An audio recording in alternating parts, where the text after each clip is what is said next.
guys, it's Britt Dowd, and welcome to the Lawn Care Leaders Podcast, where every week we bring you episodes to positively and intentionally impact not only your business, but your leadership, communication, and personal life. Yes, we talk about mowers, fertilizer, and irrigation, but we put an emphasis on growing you as a leader and growing your business skills. We do this through interviews with other small business owners, growth segments where we dive deep on a micro business topic, and documented episodes from our own 7-figure business, Green Again Lawn. All right, lawn care leaders, turn your headphones up. It's time to get back at it.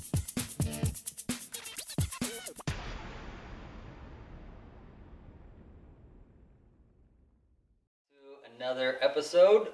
I am Britt Dowd. I'm joined today on a special Christmas edition of the growth segment with Tiago Guilherme. There you go. Or as some of my family calls you, Chiago. Tiago Guilherme. Chiago. And today at the photo shoot this morning, they're like, Diego. It's like, not Diego. Diego. It's like Tiago, and a few minutes later they go back. Diego, do this. Like, I think people get nervous. Like they hear your name the first time, and then they see your face, and they're like, man, he's gorgeous. And I'm nervous to say his name. Say it wrong. Well, you know, Americans always want to put like a flair on it. America first. America first. All right, so this is cool, guys, because right now we're in Diego's living room, and we're beside his Christmas tree. Cheers. We've got a little coffee going. I had Messenger coffee this morning. Shout out to Messenger in Kansas City, Missouri. Now we're drinking some Caribou coffee. Hey, Quesadilla, do me a favor. Open that door over there. There's a lawn care hat. Mm. Let me throw that in real quick. Mm. I think that'll be good. Yeah, so we're chilling. We're chilling in Diego's living room. Appreciate. Oh man, I forgot we had those. So I've got some more hats on order. Oh sweet. Yeah, they should be in soon. I look a lot better now. But this is the Christmas edition. We've got Chasadilla in the background, actually filming this podcast. This is awesome. But we got the stockings hung. I've got a little fire. I mean, this is sweet here. This is the best setting for a podcast I've ever had. Yeah, I'm glad we're recording this one. Yeah, me too. You got the beard on. I got the beard. Look at the sexiest dude on the planet. Oh. Say that again. Sexiest dude on the planet. But yeah, it's been fun. We're in the winter spirit. I got my beard on. To you guys out there, if you see me on Instagram, I don't shave. So we start No Shave November, and then I don't shave it until I kill a deer.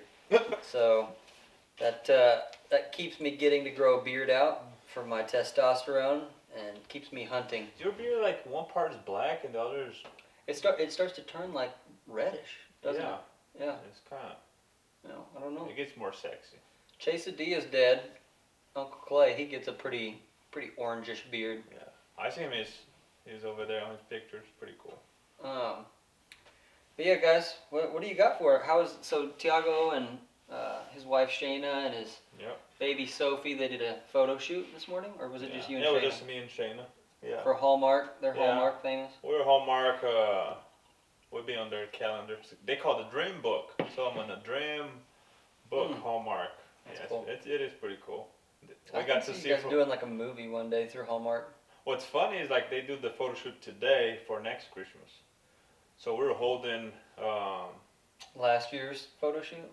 Last year's came out today. No, because when we do it, like this, the ornaments. So they do like 2021. So they do the photo shoot today to post next Christmas. They're always a year ahead. Or is this your only which is kind of funny. Non-decorative ornament?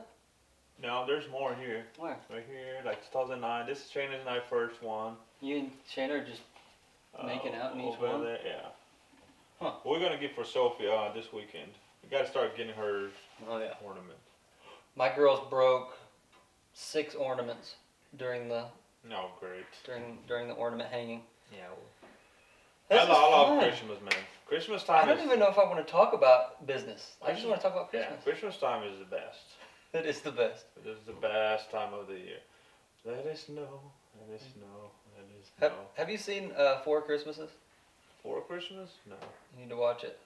Is it on Netflix? No. It's with Vince Vaughn, Reese Witherspoon. Witherspoon.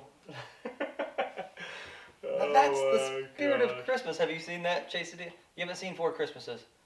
Bro. Okay, so the Dowds love Four Christmases. We quote it all year long. Oh my goodness. I just watched Home Alone again last night. That's 1 and 2. It is the best. What's your favorite Christmas song right now? I Let It Snow, Let It Snow. Let It Snow? Yeah, that's the only one I know of. Dude, it snowed hard for like 2 minutes yesterday. Yeah. But did that happen here? Just like more icy than snow. Ours was like probably like 2 minutes of just huge flakes. Yeah. And I was like, oh, it's on. Yeah, And you then gotta get some Vitos. I love it snow. I love Christmas. My You know, favorite of song is we don't do snow removal, so it makes it even. my favorite song better. is the Katy Perry song. Let me see if I can keep talking. I'm gonna pull this Katy Perry song up real quick. Do you like Christmas, Chase? What's the weather over there? Where are you from? About the same, right? Yeah, it's like Southern Illinois.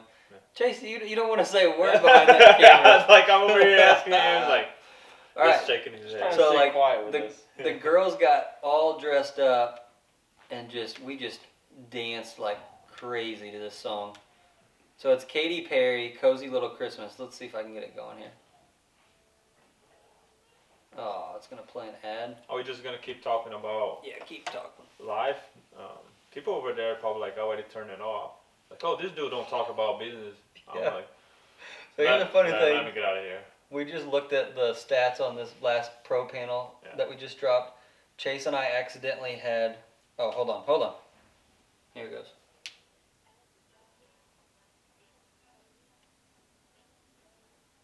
If you're watching on YouTube, look up Katy Perry, "Cozy Little Christmas." That's what we're jamming to.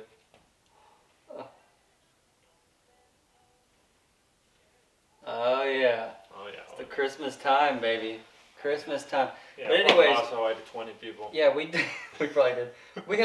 We went from, in the first couple minutes, everybody was listening, and then we dropped down to 30% retention because we had a minute and a half long gap where it was just nothing.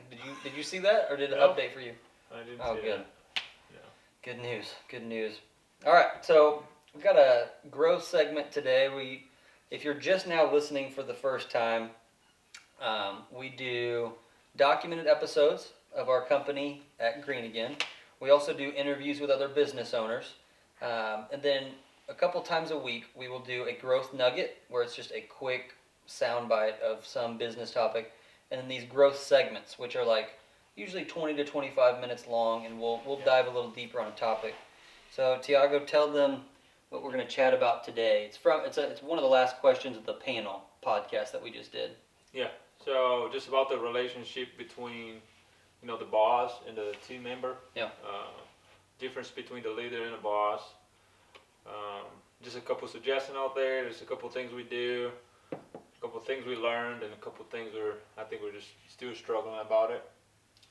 I think it's I actually listened this morning. Your panel was pretty good. I can say that. I'll give a 7 out of the 10. That way you can still improve on. Thanks. I can't give you a 10. That way you're not going to improve. My end of the year review. Yeah, 7 out of 10. That way you're going to improve. But no, it was really, really good just to see all the answers there and stuff and learn. So I think it's a good topic to talk about. Mm-hmm. I know we struggle a lot with it, and I know a lot of people there are struggling. So It's cool. All right, so yeah, I mean, it was interesting. Each guy took it a little different way. Yeah. And it's really just the relationship that you have with your team.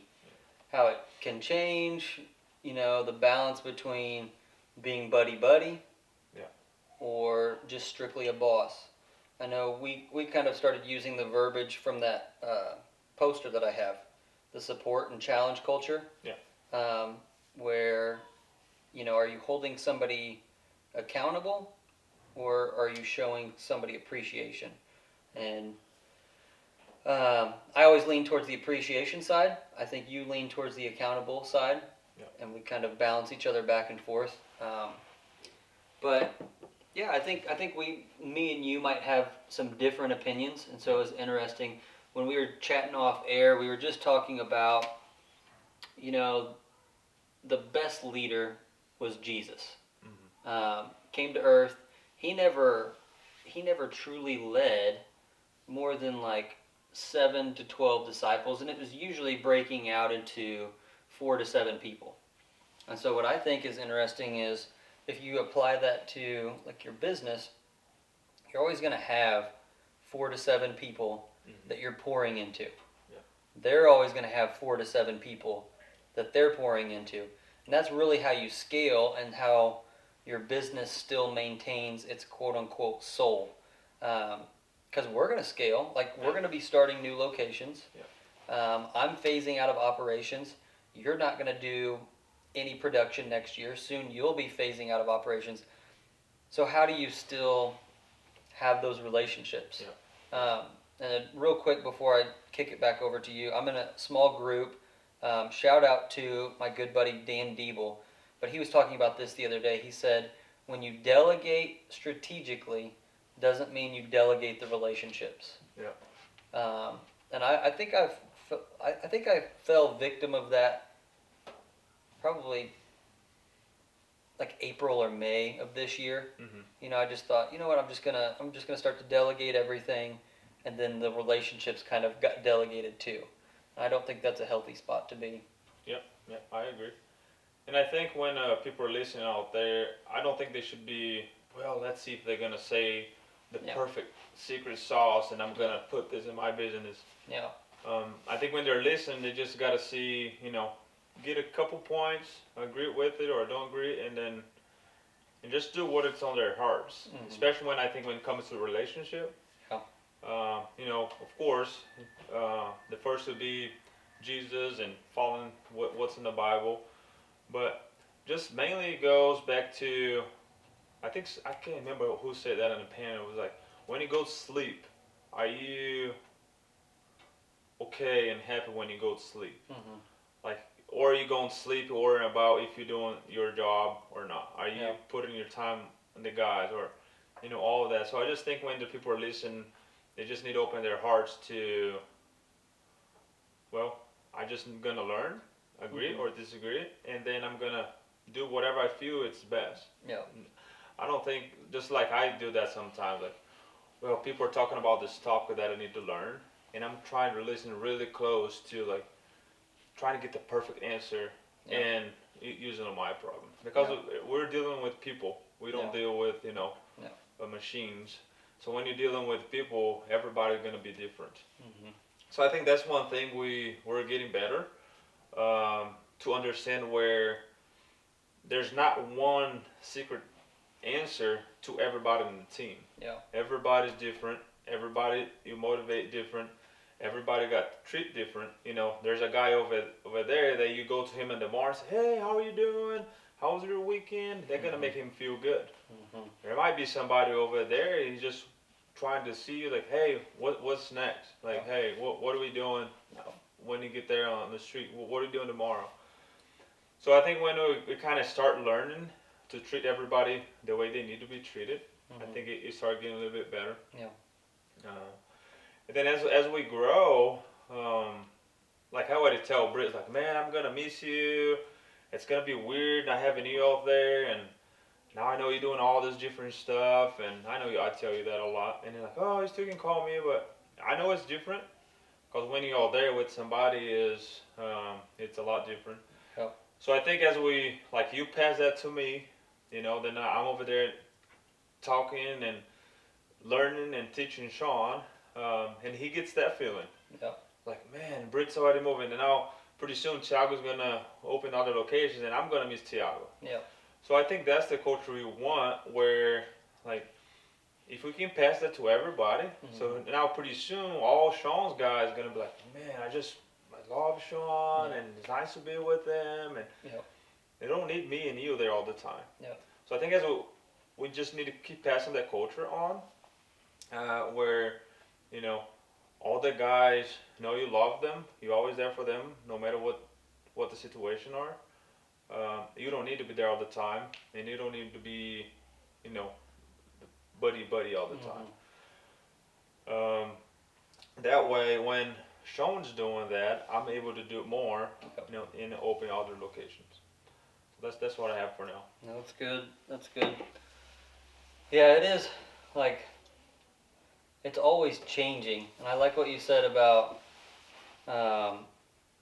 you can't really take one person's advice in a topic like this and just say, oh, this is going to perfectly fit into my business, because each person's different. Yeah. Each business is different, and each situation is different.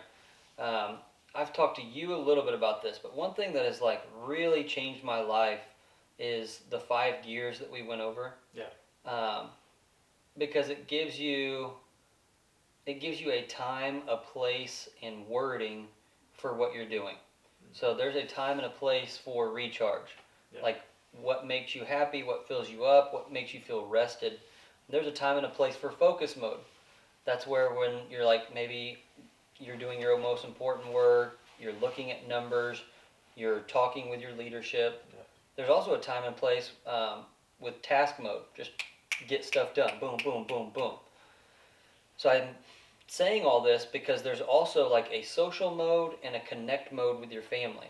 Yeah. And I think what should be talked about whenever you discuss a balance between an owner and their team member, or a manager and their team member, they all need to know what mode we're in. Mm-hmm. Because when I come into the shop from 7 to 7:35 for me, I'm not in task mode. Yeah. And I don't think the guys are either. And so if I was to come in and just be like, we got to do this, here's all the cancels, we're going, and just start holding people accountable, we're not in that gear. Yeah. What we do is we come in and it's social gear. That is the time to cut up with the guys. Yeah. That is and you could even name it. Like, that is the time to say, guys, hey, we're just gonna hang out. This is the only time we as a team get to huddle and say, like, hey, congrats on the new baby, or hey, how is Amanda doing, or hey, what, did you fix the plumbing at your house? Like, all these little details that we act like, guys, those are actual scenarios that we talk about. It is what's happening, yeah. So, but I think where the confusion is, like, if that carries on too long into task mode, that's where there's frustration. Yeah. I believe on us as a leader, like the leaders out there, if we just go to work and get on the task mode, like you said, it's not gonna work. Mm-hmm. Those are the guys, like, if you're doing by yourself, I mean, that's perfect. Yeah. But then when you switch to that, hire that first one, the second, the third, you do have to get personal. Mm-hmm. Like we did this year, we did a lot better on the monthly reviews. And just like the ride along, when you do a ride along with the guys, it's, when we started, I was thinking like, hey, do we gonna come up with a form where like we're gonna judge them by this, like a checklist?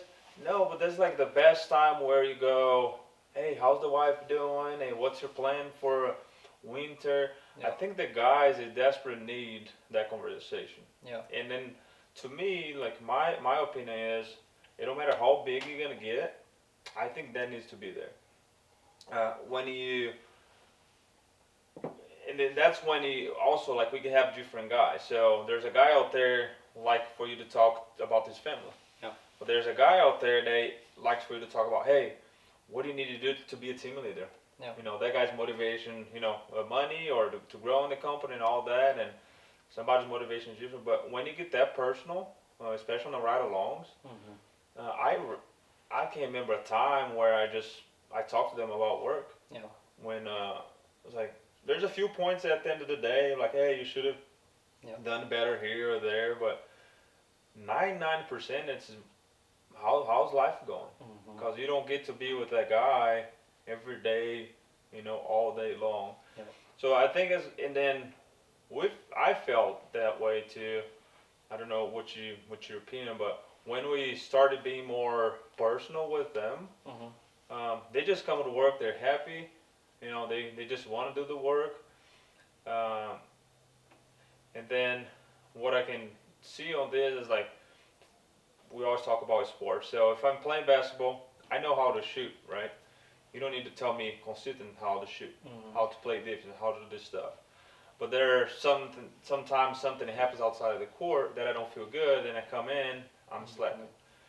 If you're a bad coach, you're coming to me to try to fix, in the court, but something outside. Yeah. Which, in my opinion, I think 95% of stuff, it happen outside, comes in, and then it just related to work. So I just think, you as a leader, you always have to be, in task mode, but most important, you got to get on that personal. Dude, that happens so much. Like, that is such a good point. That's such a good point. Like, there is no, in small business, there is, like, maybe in the corporate world, you can just show up, sit in your cube. Yeah. But if you have a small business, you're in each other's lives. Yeah. And side note, like, if somebody has a baby and you have less than 100 team members, you need to be there. Oh, yeah. You need to be there. Yeah. Somebody has a wedding, you need to be sending a gift. Yeah. But anyways, like, you can't get away from it. And to take it back to sports, think about Tiger Woods. Yeah. Bro was living a horrible personal life. He had a horrible family life, doing a lot of bad stuff. And what happened? Well, it obviously carried over into his game. And the problem with him is, it's not like we're in basketball where you'll have brief moments where you're out of your head. In golf, it is just you, your thoughts, and the ball. That's you. Yeah. And so that's just a perfect correlation of, like, whatever you have going on in your personal life is going to affect your business. I think our guys get annoyed with that. Like, why are you worried about me doing a couple crunches every day? Yeah. Or why are you worried about me reading this book? About the finance too. Yeah, about your budget and your finances. Your budget, and why are you worried about my relationships? It's because all of that affects the team. Oh yeah. It affects how you feel. It affects how we feel, and really, it's the mindset you bring into the room is so easily caught. We talked a bit about that on the podcast. Like, you can catch a sickness, you can catch a negative spirit or a bad mindset. And of course, you're not gonna go out there. I'm not a big drinker guy. I don't drink alcohol but a lot of people do. In my opinion, I don't like to go with my teammate and get drunk or go to a party or that kind of stuff. I think that's out of hand. In my opinion, people probably think different, but that's when you start getting too buddy with them. And that's what Corey was talking about. Oh, okay. Yeah. I think that's when, you just went out with me, you got drunk, you probably done something that you weren't done at work when you're not drunk. Yeah. Now you're coming to work and then you're like trying to tell me what to do and trying to hold me accountable. Mm-hmm. And I just saw you last night, partying it up. Yeah. In my opinion, I think that's bad. Yeah. You do that with your family or friends. Yeah. That's one thing I always bring it to you, or company parties. I don't, my opinion, like with alcohol and stuff. But that's what I think. You shouldn't go that far. Mm-hmm. But when you're out there at work or Britt, I had Sophie 3 months ago, and he was the only one that, you, Brooke, and the girls came to the hospital and from work. Kind of. They wouldn't let us in. Yeah. Well, he came, and then I had to go outside, grab the food and stuff. But that to me, I'll remember that for my entire life. I'll never forget that. Yeah.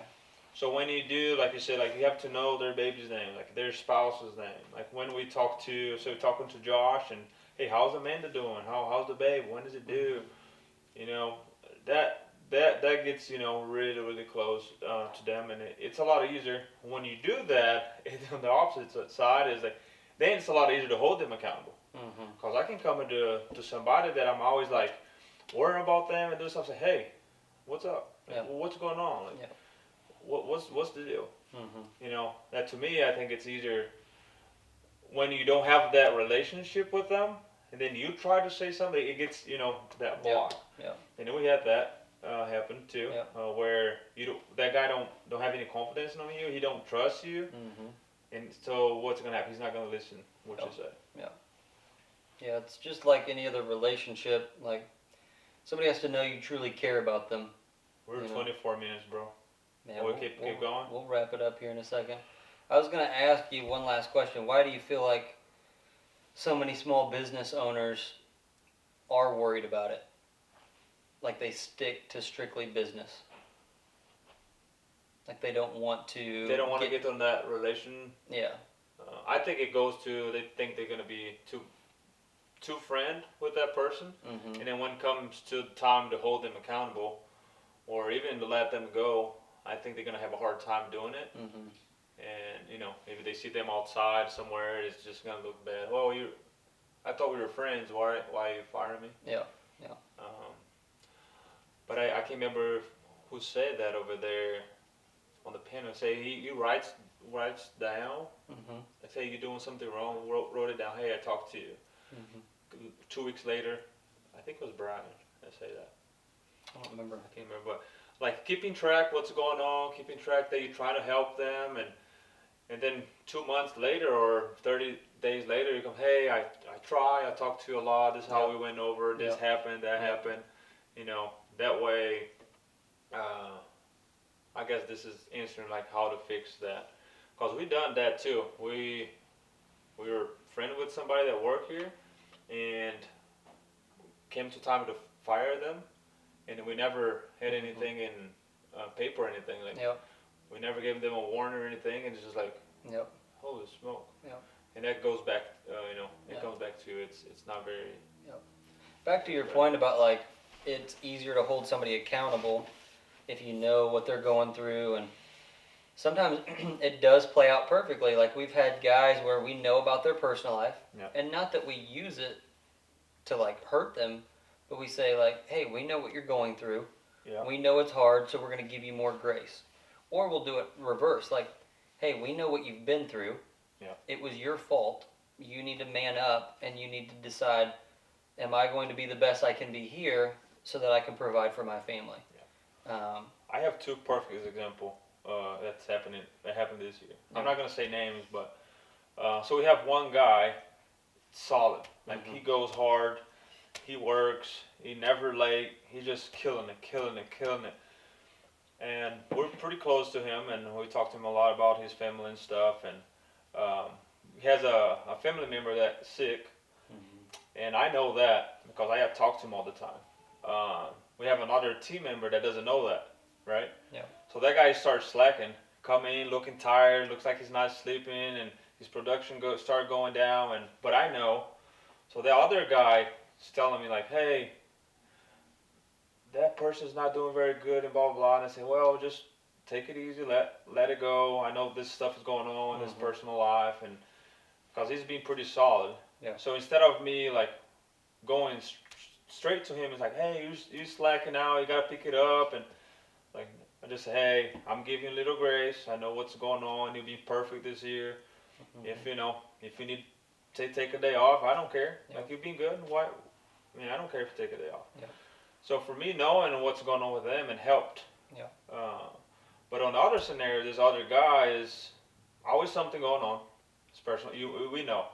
So there's always something going on, and gets better and gets bad, gets better and gets bad, and we finally have to tell him like, hey, you have to man up. Right? You can't give him any grace. Can't give him any slack. You either man up, we're gonna write you down, or you're gonna have to let go. But it's still like it's two perfect scenarios, two different persons, but then it's easier to fix.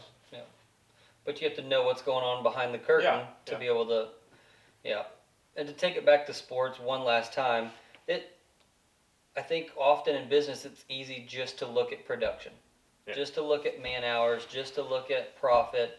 But in sports, all the great coaches, what they do is they manage so much off the field that by the time they get on the field, they are mentally prepared, physically prepared, spiritually prepared, and cohesive as a team.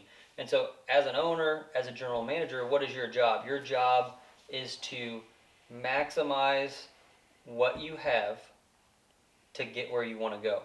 And that's relationships. And so much of what happens from buzzer to buzzer plays out after the buzzer ends. Does that make sense? So what happens on the field plays out at home, plays out in practice. And so you can't just be a statistician. You can't just look at the stat sheet and be like, man, he turned the ball over 3 times. He shot 18 times. He only had 12 points. Had 4 fouls. Like, yeah, you may look at a guy's chart for 2 weeks in a row and be like, I want to let this guy go and bring in, Steve, who's just killing it. Yeah. But the good coaches know what's going on in the personal life. They look at that and they're like, yeah, I see 4 turnovers. Yeah. But I also saw Monday through Friday's practices, he was down. I also saw his spirit was defeated, and I started talking to him, found out his dad's struggling, or just found out his parents got a divorce, or just found out his dog died, or just found out he's having a pregnancy scare, whatever it may be. Yeah. There's life beyond numbers. Numbers help you make educated decisions, but people and relationships, I want the best for them. Yeah. I truly do. Any final thoughts? Just going back to your last question is why you think they were about just staying on business. Mm-hmm. What I think they should start thinking is about how we always say, how deep are you on changing people's lives? Mm-hmm. Because you're changing your life, then changing mine, then we're changing somebody else's lives, and is it worth it to stop here? Yeah. Just changing your life and mine, and just 1 or 2 guys. Yeah. I think when they start thinking about how many lives I can touch and change and bring those people to Jesus and change their lives, I think it changes the entire scenario. Just like we were talking about, hey, Green Again has 1 location. Like, we're going to open 2nd, 3rd, and 4th. We can have like 4 GMs and, I don't know, maybe like 30 to 50 technicians. And are we going to stop there? Like, no. Because then we change, just 4 lives and to be a GMs, and then, or 50 technicians. And what if we keep going? Like, those 4 people change a couple more, and it's just like, that's why I think when they change to that mindset where bring people to Jesus and changing their lives, like, this guy comes in here, doesn't even know what to do. He gets better in his personal life and his finance, and gets better, start going to church, or maybe go in the weight room, start losing weight. Or this girl came in and out of the college and helping you, and she just become a woman. And I think that's what's about, when they should change to that mindset, start changing people's lives instead of worrying about being a friend or. That's good. I'll be there. Bro, that's good. Done. No, that's really, really good. To wrap that up, you can hold people accountable and be successful. But for fulfillment and true joy, I think you need relationship. Yeah. I say this quote like almost every 3 podcasts now. Alex Judd said, so many people start off wanting fulfillment, but they settle for success. Yeah. And you can get success holding people accountable, but I think you get fulfillment showing people that you truly care. Yeah. So, all right, guys, we'll wrap this up. Man, my back is it's burning there. Toasty roasty. Yeah, I'm gonna turn the fireplace This has off. been a growth segment by the fire, by the Christmas tree, the Christmas edition growth segment with Tiago de Oliveira Guilherme. Let's go. All right, guys, keep at it, and we'll be back with you soon.